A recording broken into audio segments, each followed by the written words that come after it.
human family. Look at us. We're filling almost every seat in the place. I think that's wonderful. Cherish it. Huh? That's where I was sitting. Today's topic is You Are the Universe. Ernest Holmes, in his sermon by the sea at Asilomar, Saturday, August 15th, 1959, said, "Everything that lives proclaims the glory of God. Every person who exists manifests the life of God." That means all of us. In The Principle of Oneness, Russell Anthony Gibbs wrote, "Know that you are God and universe, and that anywhere you aim or focus your consciousness, you create reality in the infinite physical and non-physical realms. It all begins with thought, contemplation, prayer, dreams, plans, desires, or any method of focusing your consciousness." In Psalm 82:6, I say, "You are God's. You are all children of the Most High." Rumi, the Sufi poet, wrote, "Stop acting so small. You are the universe in ecstatic motion." Let us affirm the truth of oneness together. Everything that lives manifests and proclaims the glory of God. I love and cherish it all unconditionally. Yes, that includes my personal self and my broader self, everyone and everything else. I cherish the human family. Thank you so much, Nancy. So beautifully read. I love it.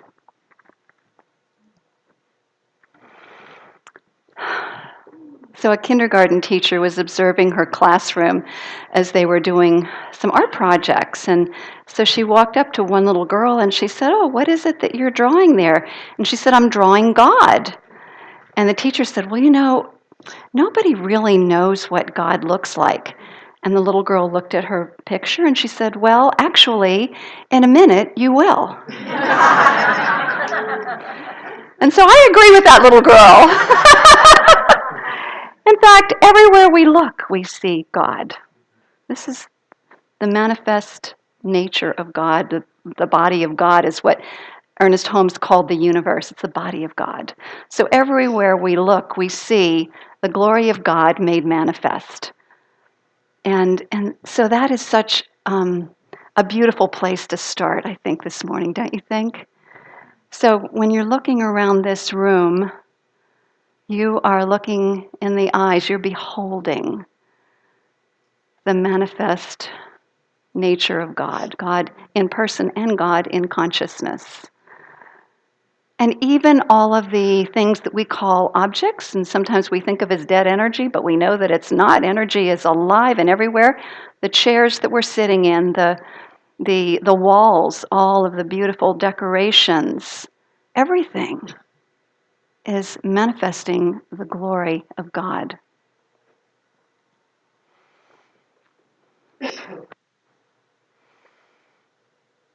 So I really love to travel. I don't know how many of you love to travel, but I really love to travel.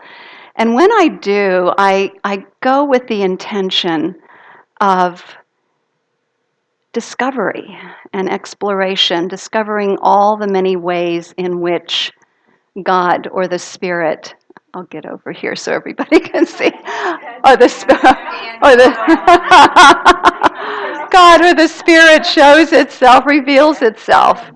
And and there are so many different kinds of landscapes all over the planets, and so when I do, I'm like on this exploration, and wow, and I end up seeing all these major, fabulous manifestations of the divine, and so I think you probably all are thinking, maybe, I'm guessing, that I'm talking about the, all the mountains and the rivers and the oceans and the just all the deserts, all the various landscapes, and then all of the animals, all the animal life that there is on land and in the sea. And insects and birds, all the creatures of the air. And yes, I am speaking about that. And I'm also speaking about one of the most wonderful wonders of the world, humanity. I have been struck, and I continue to deepen my cherishing of the human family by all of the people that I continue to meet when I go all over the planet. I can't even begin to tell you the warmth and the kindness, the generosity that I have been met with in all of the different places that I've traveled. And every time it just is a reminder to me of how we truly are all one, and yet we are so diverse. And the diversity is what enriches my life, enriches our lives. I love it, I love it, I love it, I love it. It's so wonderful. So today I really want to deepen into this whole thing. We talk about we all come from the one presence. And this month we've been referring to a book called The Oneness Principle. And in The Oneness Principle, Russell Anthony Gibbs talks about the quantum field, the unified creative field from which everything arises.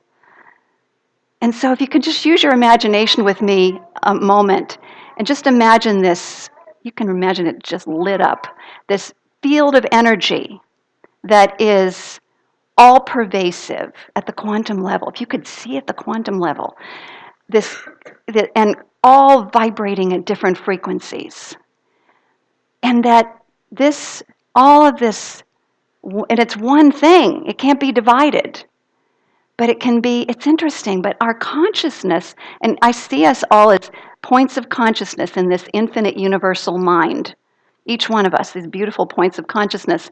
And where we direct our attention, our thoughts, our dreams, all the things that Nancy listed in that beautiful reading today, where we're focusing our attention is molding or changing the vibrational frequencies of that energy and producing our life experience.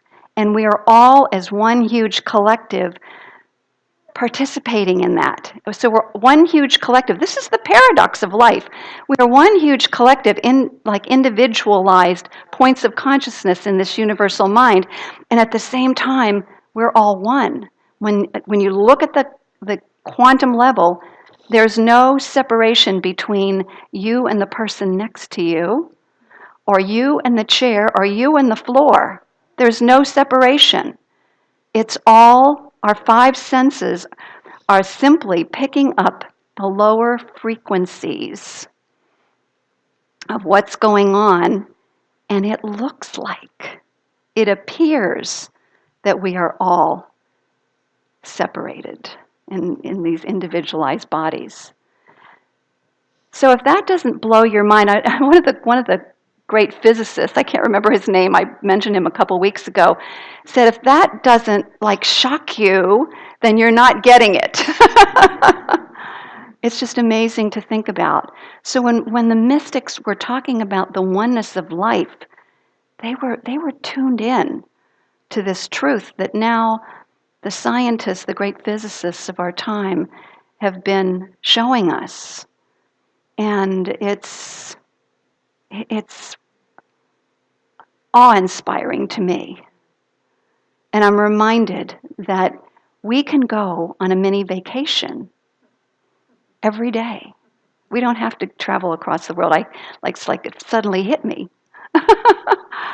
Though I still encourage it, it's because it's great. It expands our hearts and our minds and that sort of thing. We can go on a mini vacation every day. We can go on a mini vacation right now.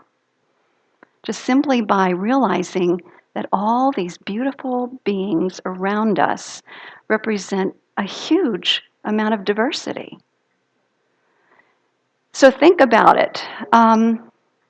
Each one of us is part of a culture. We have not just one culture, actually many cultures. Each one of us belongs to different cultures. So there are ethnic cultures and religious cultures and age cultures and socioeconomic cultures, and there are sexual orientation cultures, and there are, what else did you say? Political cultures, and there are, I could go on and on and on. All kinds of different cultures. And many of us, I'd say all of us participate in many of them, not just one or two, but many of them. And then in addition to that, let me just share about myself, just some of the cultures that I participate in. I participate in a Center for Spiritual Living Delaware culture. Here we are. I participate in a minister's culture. I'm part of a minister's circle.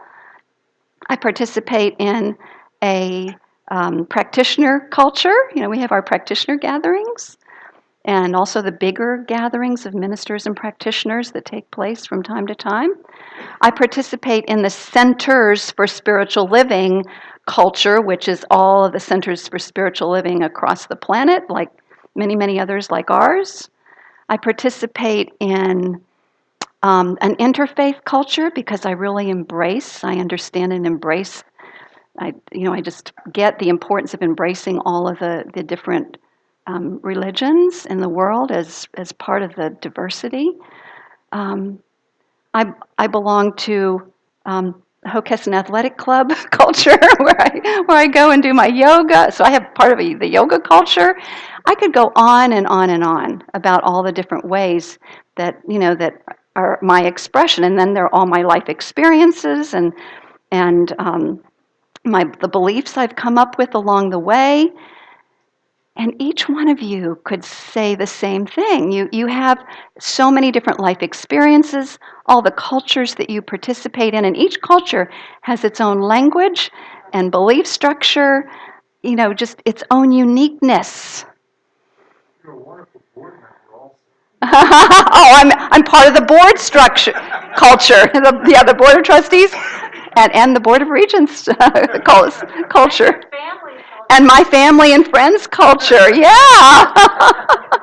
So think about this in your own life, the unique expression that you are, and the richness, the diversity that you provide.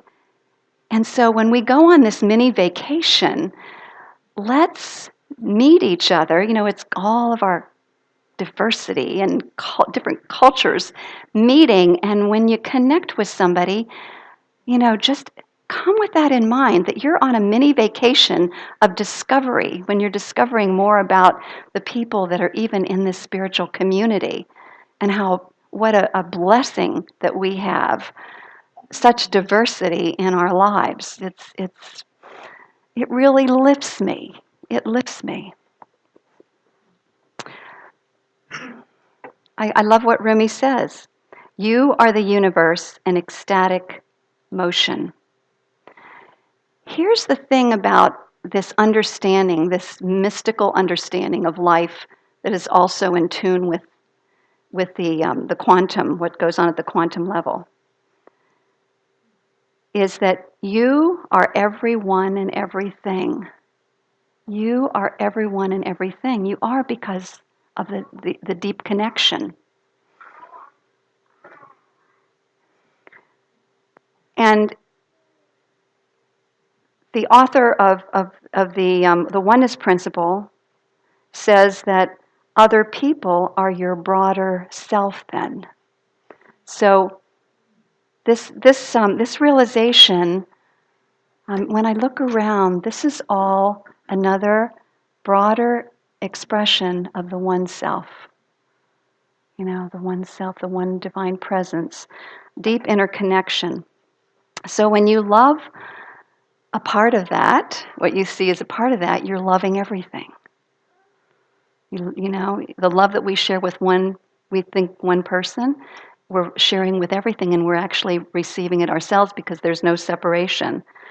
And when we criticize someone, we're criticizing everyone and ourselves because it's all one. Jesus and the psalmist, actually it was said in, a psalmist said it first, and then Jesus repeated it later, that we are God's children of the Most High. That's pretty powerful. You know, a lot of us who've been, at least when I was brought up in the in the Christian tradition, that was not brought forth. It wasn't something I discovered till I started participating in this spirituality. But then the patterns start showing up in all the different traditions. That our nature is the nature of God. We are the presence of God individualized. We are the universe in expression. So if we are unique and we are one, then how do we practice the golden rule? And so this is something that let me just share this little story with you first that I think will help clarify it. This is from Dale Carnegie's book, How to Win Friends and Influence People. And he says, personally, I am very fond of strawberries and cream. But I have found that for some strange reason, fish prefer worms. He said, so when I went fishing, I didn't think about what I wanted. I thought about what they wanted. I didn't bait the hook with strawberries and cream.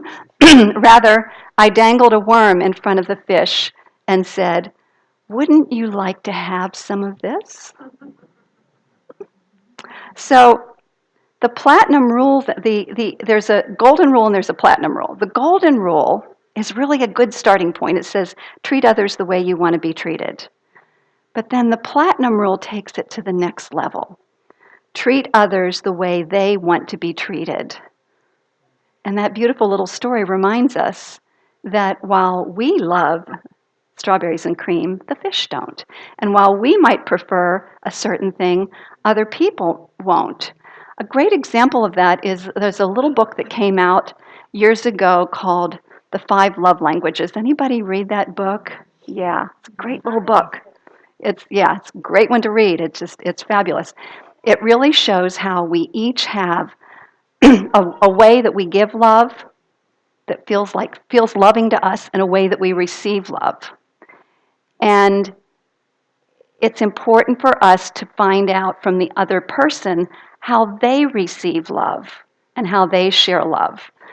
Dan and I were in a kind of a state of, one point in our marriage where we weren't feeling very loved by each other, right, Dan?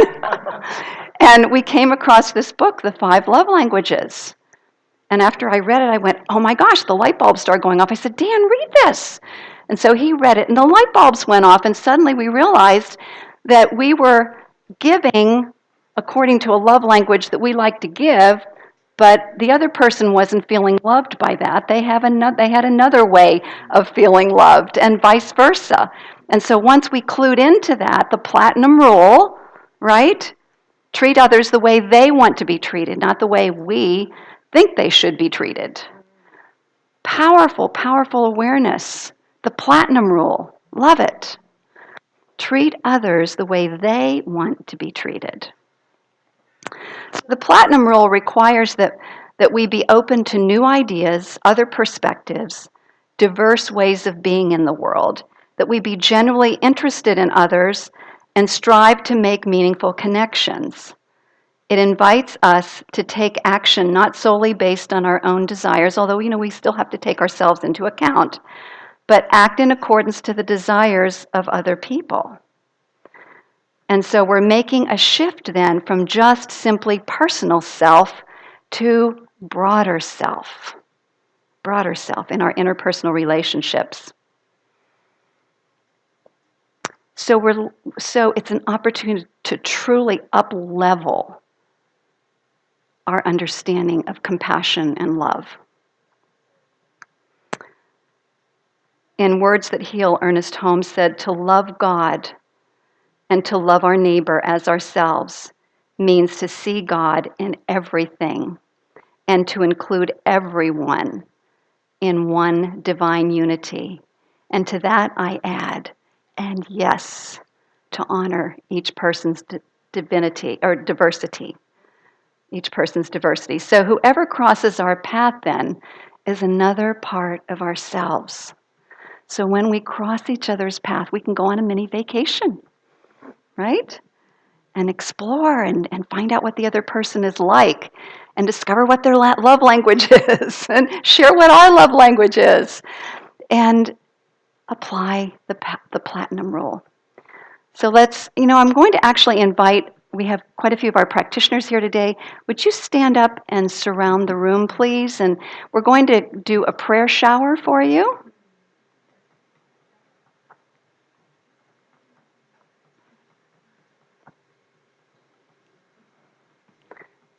So you can have, if you want to pray with us, that's fine, Narayan, but Narayan's going to pray with us. Good. Okay, that's perfect. Okay, so we're all praying at the same time. We're doing a prayer shower over everybody else. Okay, so let's take a breath.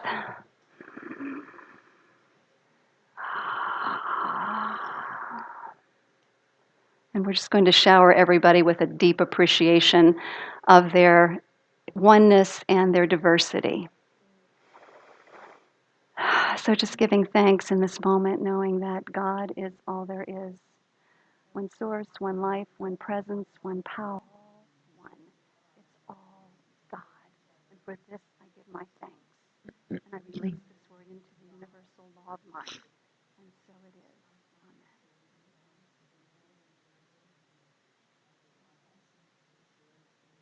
You take a breath and just take that in and feel the vibrations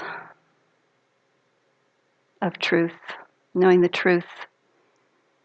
When we know the truth, it sets us free. And let's all say together, and so it is. Amen. Thank you.